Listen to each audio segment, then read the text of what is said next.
अगर human genome project देखा जाए तो पहली बात तो जीनोम क्या है। जीनोम है कि किसी भी ऑर्गेनिज्म के सेल के अंदर जो सम टोटल ऑफ जीन होता है, कि जितना भी जीन प्रेजेंट है टोटल एक सेल के अंदर, क्योंकि ये चीज सभी को पता होनी चाहिए कि एक ऑर्गेनिज्म में 2 सेल हो या 2 लाख या 25 करोड़, उसके अंदर सभी के अंदर जेनेटिक मटेरियल जो होगा वो सेम ही होगा, क्योंकि सभी एक सेल से ओरिजिनेट होते हैं। हम भी, इवन ह्यूमन जो है, हम लोग जो इतने बड़े दिखाई देते हैं, हम लोग भी इनिशियली सिर्फ एक ही सेल से बने हुए हैं, ठीक है।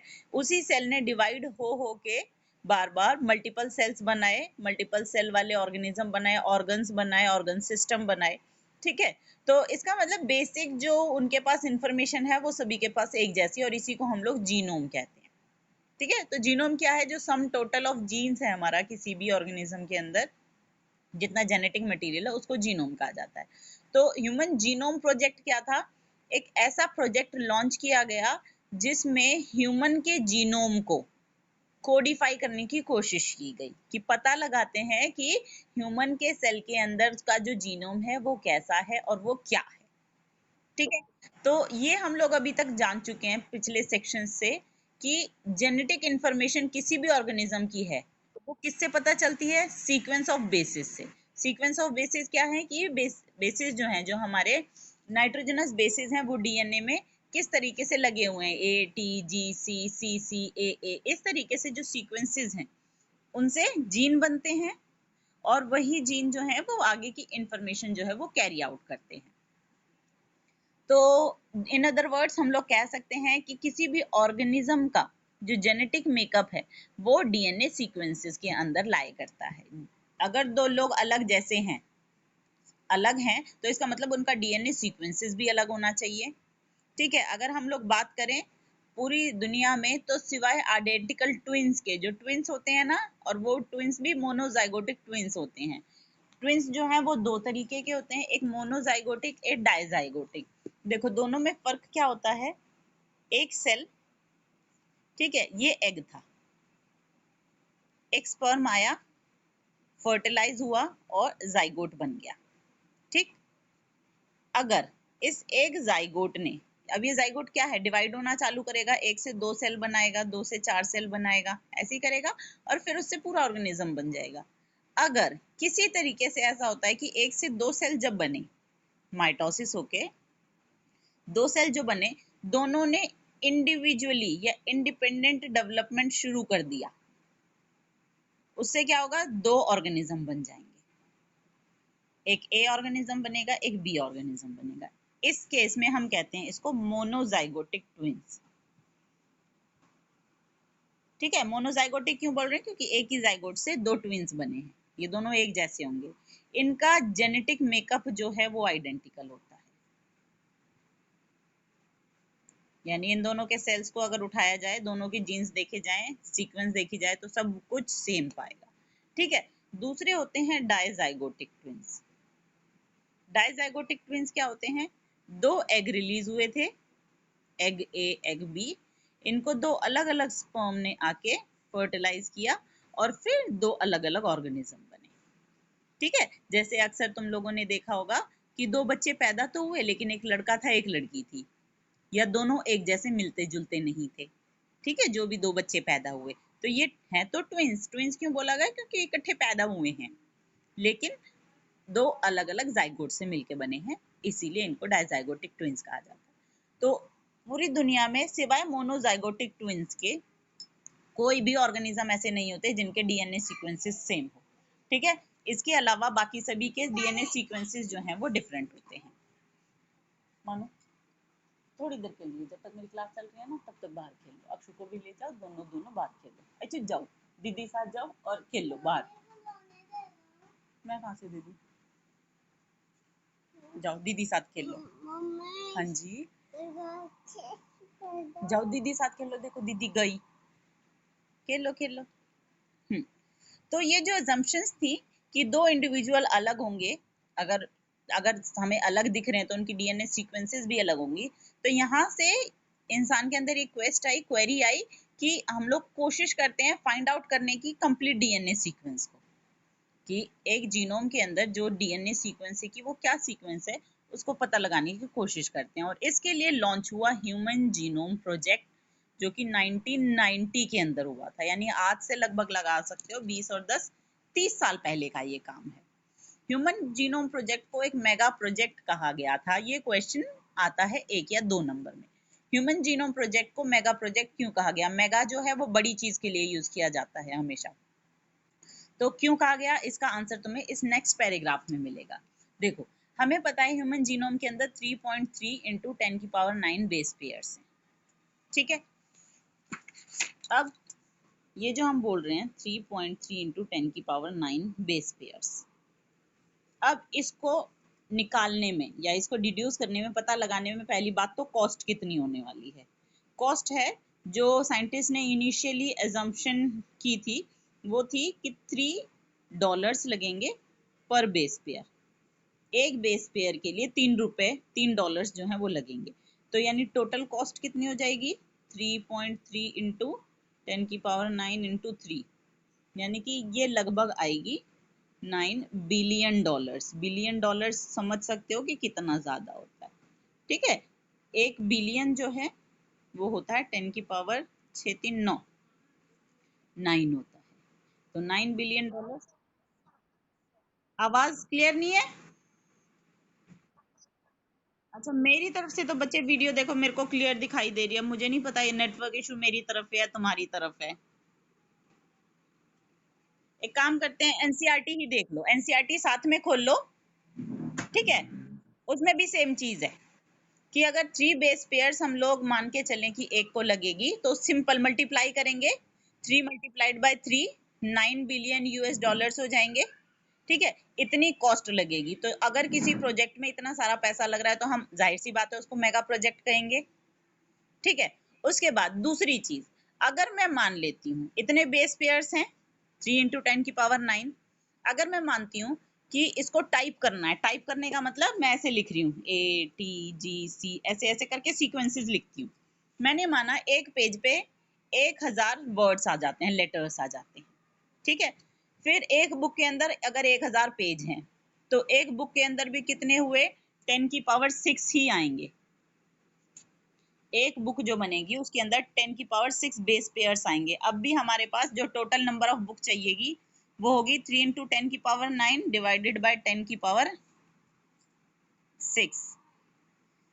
यानी 10⁻³ अभी भी बचेगी। 3000 बुक्स तो हमें अभी चाहिए होंगी, यानी कि अगर मैं सारी सीक्वेंसेस पता लगा लूं तो मुझे 3000 किताबों में या 3300 किताबों में ये सारा डेटा स्टोर करके रखना पड़ेगा। 3300 किताबें, सोच सकते हो ना कितनी होती हैं।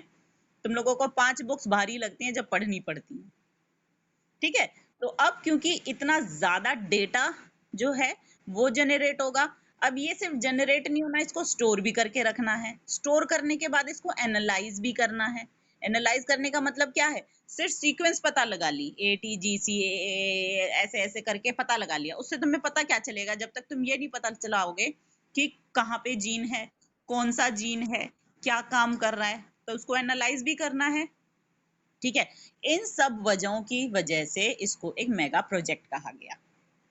समझ में आ गया कि भाई ह्यूमन जीनोम प्रोजेक्ट को एक मेगा प्रोजेक्ट क्यों कहा गया? क्योंकि इनॉर्मस डेटा प्रोड्यूस हुआ, उसको एनालाइज करना एक बिग टास्क था, और साथ में इसके लिए जो कॉस्ट चाहिए थी वो भी। अब अगर तुम्हें क्वेश्चन में आता है मेगा प्रोजेक्ट क्यों कहा गया, तो डिपेंड करता है कि कितने मार्क्स में हो, उस हिसाब से तुम्हें पॉइंट लिखने हैं। अगर एक है तो उसमें तुम 1 पॉइंट लिखोगे, 2 है तो 2 पॉइंट, 3 है तो 3 पॉइंट्स, ठीक है। फिर नेक्स्ट आता है goals of HGP। As it is 6 के 6 याद करने हैं, ठीक है। कि HGP जो ह्यूमन जीनोम प्रोजेक्ट, ये जो प्रोजेक्ट लॉन्च हुआ था, इसके गोल्स क्या थे? गोल्स होते हैं, गोल्स का मतलब है जो शुरू में तुम लोग मान के चलते हो कि हम ये क्यों कर रहे हैं, कुछ चीज भी करते हैं। हाँ, इसीलिए तो कहा बच्चे एनसीईआरटी खोल के बैठ जाओ। मैंने सिर्फ एनसीईआरटी ही खोली हुई है और मैं एनसीईआरटी से ही पढ़ा रही हूँ आज। एनसीईआरटी नहीं है? हाँ हाँ, एनसीईआरटी खोल लो बस। तो गोल्स ऑफ HGP सुनते जाओ और सिर्फ देखते जाओ पॉइंट वाइज, ठीक है। मैं लाइन टू लाइन पढ़ा रही हूँ इसीलिए आज। क्योंकि इसमें बहुत ज्यादा चीजें समझने के लिए नहीं है, जो जितना समझ रही हूँ एक्सप्लेन करके उतना सुन के भी काफी है। ठीक है, मेरे को कॉपी पे कुछ लिखने की जरूरत नहीं है आज। तो गोल्स कोई भी चीज होती है, गोल्स क्या है कि हम कोई भी चीज क्यों कर रहे हैं, वो हमारे गोल्स होते हैं। हम क्या उससे फाइनली क्या अचीव करना चाहते हैं। तो पहला, identify all the approximately 20 to 25,000 genes in human DNA. माना गया, सोचा गया पहले कि ह्यूमन डीएनए जो है उसके अंदर 20 से 25,000 जीन हो सकते हैं।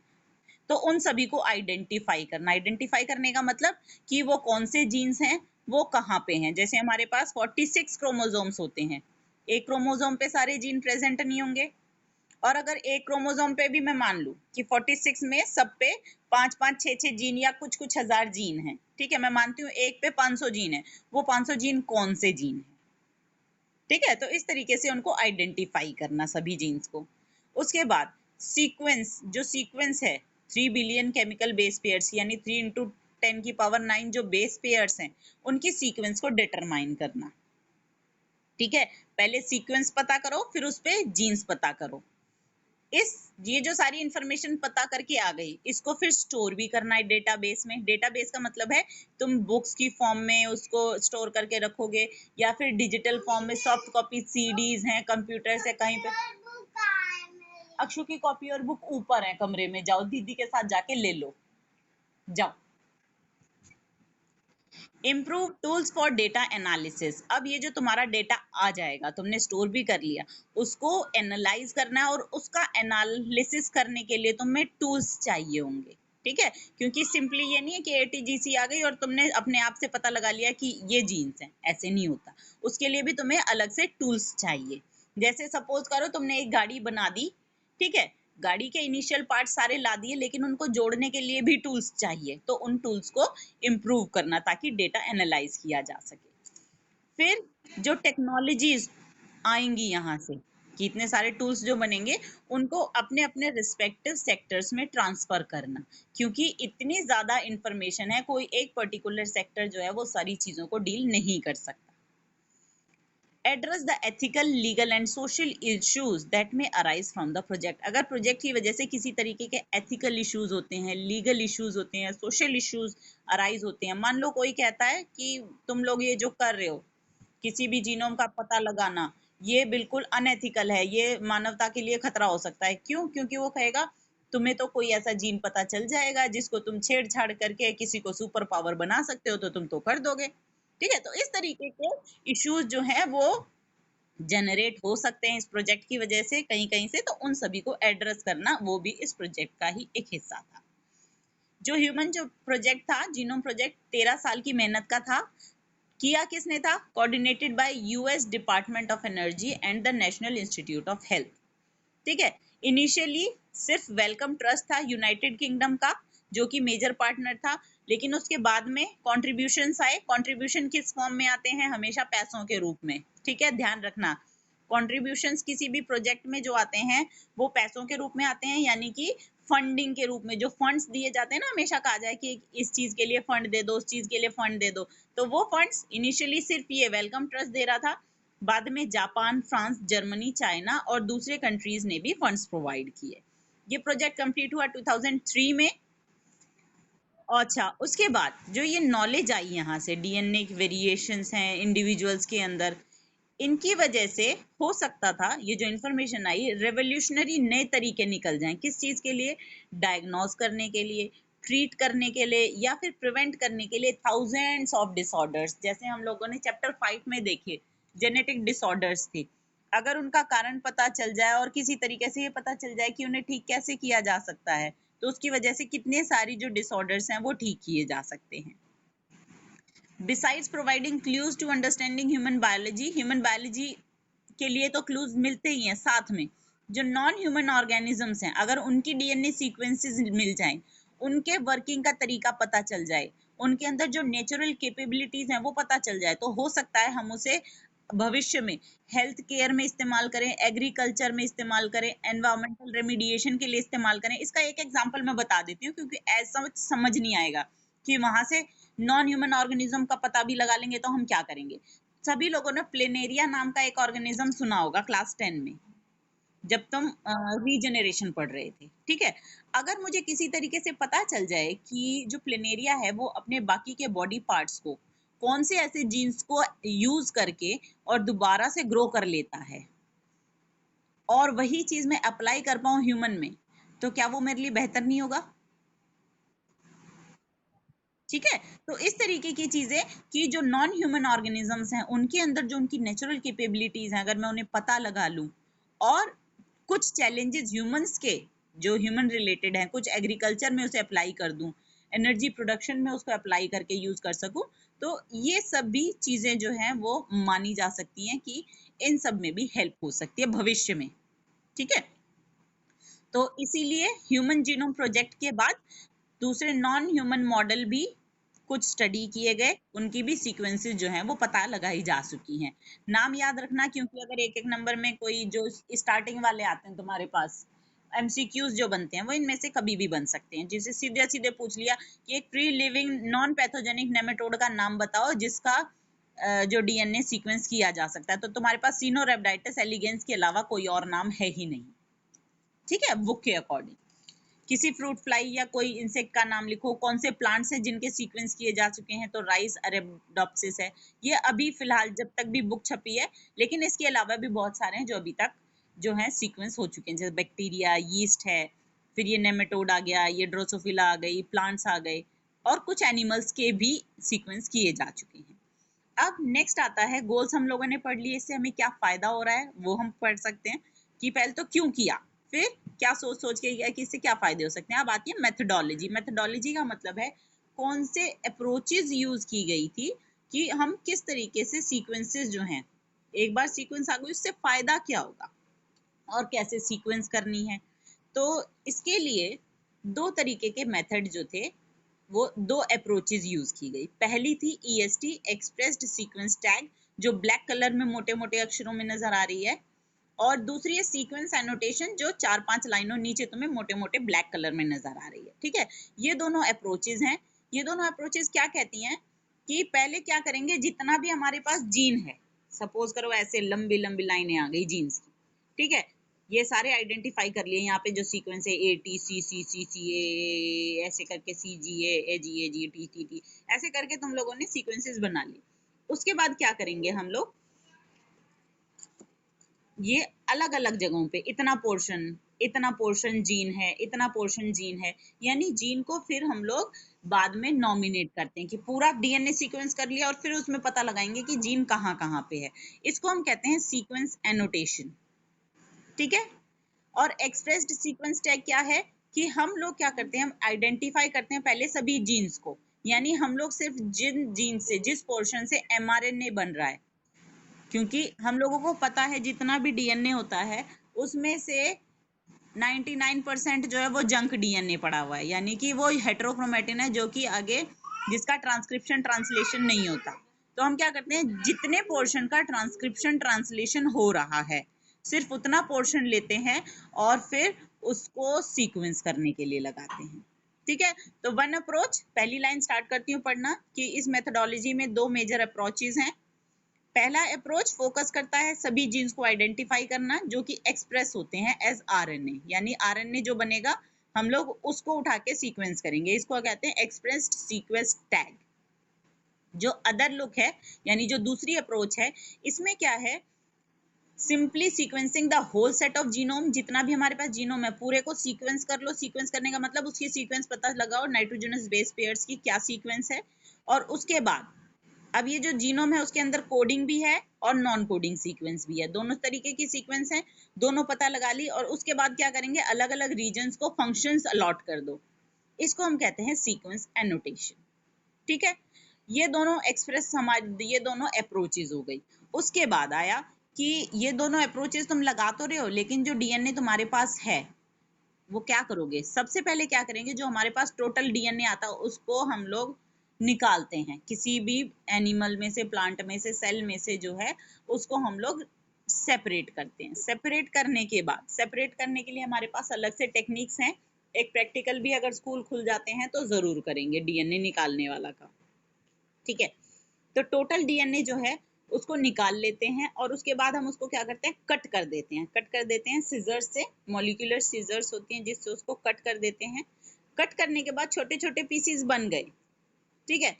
उसके बाद छोटे छोटे पीसीज बनाना क्यों जरूरी है, क्योंकि डीएनए जो है वो एक बहुत ही बड़ा पॉलीमर है। एक बार में हमारे पास इतनी बढ़िया मशीन कोई भी नहीं है जो इतने बड़े 3×10⁹ बेस पेयर्स को एक बार में रीड करती जाए, ठीक है। हमारी जो सीक्वेंसेस हैं, हमारी जो भी मशीन्स हैं रीड करने वाली, वो बहुत छोटी छोटी सीक्वेंसेस को रीड कर सकती हैं। इसीलिए हम लोगों को क्या करना पड़ेगा, डीएनए को पहले चॉप करना पड़ेगा, छोटे छोटे पार्ट्स में ब्रेक करना पड़ेगा। दिखाओ अक्षु, दिखाओ मम्मी को।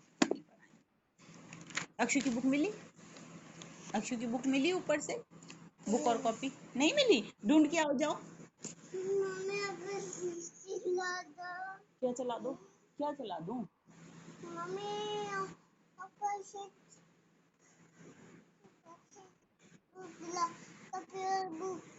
ऊपर से कॉपी और बुक ला दूं? ठीक है चलो अभी लाएंगे, अभी दीदी साथ खेल लो फिर लाएंगे, ठीक है। हाँ लाऊंगी बेटे, लाऊंगी। देखो क्या किया,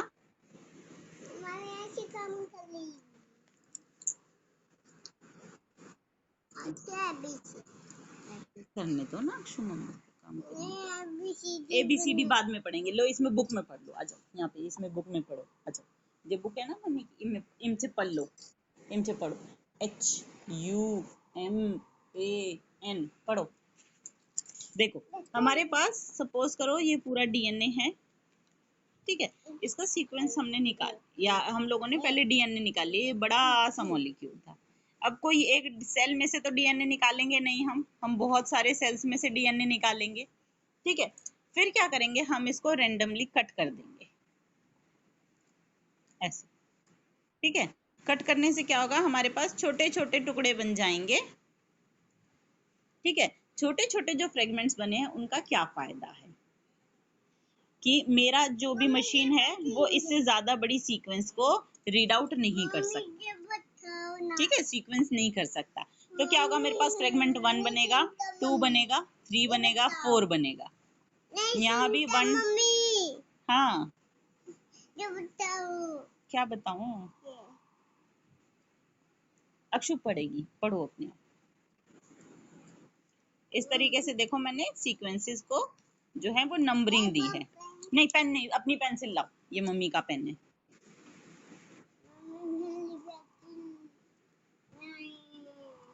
ठीक है, देखो इस तरीके, ये ध्यान रखना कि ये सेम डीएनए है सारे के सारे, बस उसकी बहुत सारी कॉपीज हैं, क्योंकि मैंने जब भी डीएनए निकाला तो केवल एक सेल में से नहीं निकालूंगी, मैं मल्टीपल सेल में से निकालूंगी और फिर उसको इकट्ठे कट कर दूंगी अलग अलग जगहों पे। इससे मुझे क्या होगा कि मान लो सपोज करो ये जो फर्स्ट मेरा आया है, फर्स्ट जो फ्रेगमेंट आया है, इसको मेरी मशीन ने सीक्वेंस कर दिया, ATGCCCC करके कुछ आया, इसको भी कर दिया, इसको भी कर दिया, इसको भी कर दिया, ठीक है। लेकिन जब मैं इसको जोड़ने लगूंगी, मुझे कैसे पता 1 के बाद 2 आएगा, 2 के बाद 3 आएगा या 3 के बाद 4 आएगा। उसमें मुझे हेल्प करेगा मुझे नेक्स्ट वाला जो 5 वाला फ्रेगमेंट है। कैसे कि यहाँ जो सीक्वेंस है मैं इसको मैच करूंगी इस वाली से, फिर मैं देखूंगी कि यहाँ से इससे आगे वाला जो सीक्वेंस है वो यही वाला है, ठीक है। फिर जो लास्ट वाला सीक्वेंस है फिर मैं यहाँ दूसरे वाले से मैच करूंगी, इससे आगे वाला जो सीक्वेंस है वो यहाँ बन जाएगा, ठीक है। फिर जो लास्ट वाली है फिर किसी और टुकड़े से मैच करके देखूंगी। इस तरीके से पता लगाते लगाते मैं पूरा का पूरा जो सीक्वेंस है वो एनोटेट कर लूंगी, ठीक है। कुछ समझ आया किसी को? क्योंकि यही 4-5 लाइनें हैं जो तुम्हें समझ में नहीं आएंगी। नहीं समझ आया? समझ में आ गया? चलो जिसको नहीं समझ में आया फिर से बता दे रही हूँ, क्योंकि मेरे ख्याल से 2-5-6 मिनट बाद शायद ये खत्म हो जाएगी जो वीडियो है। हमारे पास सेम डीएनए है, हम उसको रेंडमली फ्रेगमेंट करा लेते हैं। रैंडम फ्रेगमेंट से क्या होता है, हमारे पास क्या होंगे, जहां से वो कट हो रहे हैं वहां पे ओवरलैपिंग रीजन्स बनेंगे। ओवरलैपिंग रीजन्स का मतलब क्या है, जो मान लो पहला सीक्वेंस, पहला फ्रेगमेंट था, उसके जो एंड वाले मेरे पास कुछ सीक्वेंसेस होंगे, मैं उसको मैच करूंगी किसी दूसरे वाले फ्रेगमेंट में से, ठीक है। अब दूसरे वाले फ्रेगमेंट में जहां भी मुझे वो सीक्वेंस मिल जाएगी उससे आगे का मुझे पता चल गया, फिर जहां पे वो खत्म होगा, वो जो लास्ट की कुछ सीक्वेंसेस है उसको मैं फिर किसी और फ्रेगमेंट में ढूंढूंगी। मान लो 5 के बाद वाला मुझे फिर मिल गया, फिर 2 वाले में वापस चली जाऊंगी, उससे आगे वाला सीक्वेंस देखूंगी। इस तरीके से जो ओवरलैपिंग रीजन्स हैं लास्ट वाले, क्योंकि सभी में जब मैंने रैंडम फ्रेगमेंट्स किए हैं तो कुछ कुछ रीजन्स तो है ना मेरे पास जो ओवरलैपिंग है, जैसे इन दोनों के अंदर 13 और 16 के अंदर ये जो रीजन है ये ओवरलैपिंग है। तो इससे आगे वाला मैं यहाँ से पता लगा सकती हूँ और इससे पीछे वाला जो है वो यहाँ से पता लगा सकती हूँ। ठीक है, इस तरीके से पूरा जो डीएनए है वो सीक्वेंस हो जाएगा। ये कर, ठीक है, हाँ कर लो अपना, उस वाले पे कर लो। तो ये वाला अब जो मैंने पढ़ के बताया है वही चीज मैं यहाँ बता दे रही हूँ। फॉर सीक्वेंसिंग एनसीईआरटी बुक में आ जाओ, सीक्वेंस एनोटेशन के बाद total DNA from cell is a very अच्छा इज आइसोलेटेड, पहले उसको आइसोलेट किया, आइसोलेट करने का मतलब उसमें से सेल में से निकाल लिया, उसके बाद रैंडम फ्रेगमेंट्स के अंदर कन्वर्ट कर दिया। ठीक है, स्मॉल साइज वाले, क्योंकि डीएनए बहुत बड़ा पॉलीमर है और टेक्निकल लिमिटेशंस हैं, इतना बड़ा जो पीस है डीएनए का इसको सीक्वेंस करने में, इसको इकट्ठे नहीं किया जा सकता। उसके बाद क्या करते हैं, ये जो फ्रेगमेंट्स हैं इनको किसी पर्टिकुलर होस्ट के अंदर क्लोन कर देते हैं। क्लोन करने का मतलब है कि इन सीक्वेंसेस को हम लोग किसी और ऑर्गेनिज्म के अंदर डाल देते हैं। ठीक है, क्योंकि हमारी जो मशीन है फिर वो उसको और ज्यादा मल्टीप्लाई कर देंगे। मल्टीप्लाई करने का मतलब मेरे पास एक सीक्वेंस आया था, उसी को बहुत सारे मल्टीपल कॉपीज बना दूं, ताकि अगर मेरे पास थोड़ा बहुत कहीं से वेयर टेयर हो जाता है, खो जाती हैं चीजें, मेरे पास जितना ज्यादा सैंपल होगा उतना ज्यादा मुझे चीजें पता लगाने में आसानी होगी। सूटेबल होस्ट के अंदर क्लोन किया, क्लोन करने का मतलब किसी भी जो सिंगल सेल वाला ऑर्गेनिज्म है उसके अंदर डाल दो ताकि वो मल्टीपल कॉपीज बनाए।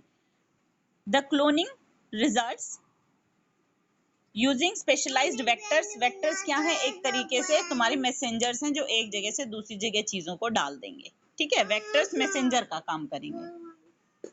क्लोनिंग की वजह से एम्प्लीफिकेशन हो जाएगा। एम्प्लीफिकेशन मतलब मल्टीप्लीकेशन, उसकी मल्टीपल कॉपीज बनाना। क्या हुआ, ये लो बी फॉर बॉल बना दी।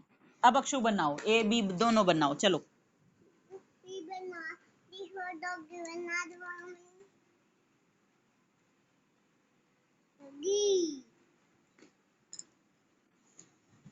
अच्छा, so it subsequently could be sequenced with ease, ताकि जो क्लोनिंग से चुप अक्षु चुप, अगर मल्टीपल कॉपीज बन जाएंगी हर पीस की तो इसकी सीक्वेंसिंग जो है वो आसानी से की जा सकती है।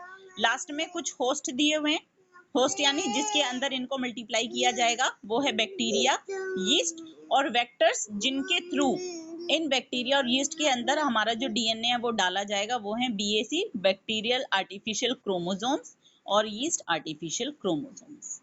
ठीक है, आज की क्लास हम लोग यहाँ पे खत्म करेंगे। इससे आगे फिर हमें एक क्लास और लगेगी एचजीपी को कंप्लीट करने के लिए, यानी 2 दिन में एचजीपी जाके कंप्लीट होगा। ठीक है, चीजें पढ़ के देखना, समझ नहीं है अगर ये देखोगे तो लास्ट के क्रोमोसोम्स हैं, ये पूरे पूरे ऑर्गेनिज्म नहीं है। ठीक है, तो ये क्रोमोसोम्स लिए हैं, उसके अंदर अपना डीएनए फिट किया और फिर होस्ट के अंदर डाल दिया ताकि वो उसको मल्टीप्लाई कर दे मल्टीपल कॉपीज बनाने के लिए। ठीक है, तुम्हारे पास एक ही छोटा सैंपल साइज होगा तो तुम्हें स्टडी करने में, सीक्वेंस करने में डिफिकल्टीज आती हैं, इसीलिए क्या किया, उसकी मल्टीपल कॉपीज बनाई। एम्प्लीफिकेशन का मतलब होता है किसी चीज को मल्टीप्लाई करना, ज्यादा अमाउंट में बढ़ा देना। ठीक है, आज के लिए इतना खत्म करते हैं। किसी को कोई इशू? ठीक है, समझ में आ गया? हाँ चलो, इससे आगे का कल पढ़ते हैं, क्योंकि ये खत्म हो जाएगी, वीडियो खत्म हो जाएगी। सबसे बड़ी प्रॉब्लम है कि वीडियो खत्म हो जाएगी, 40 मिनट ऑलमोस्ट ओवर होने वाले हैं। ठीक है, चलो आज के लिए कंक्लूड करते हैं, कल खत्म करेंगे इसको।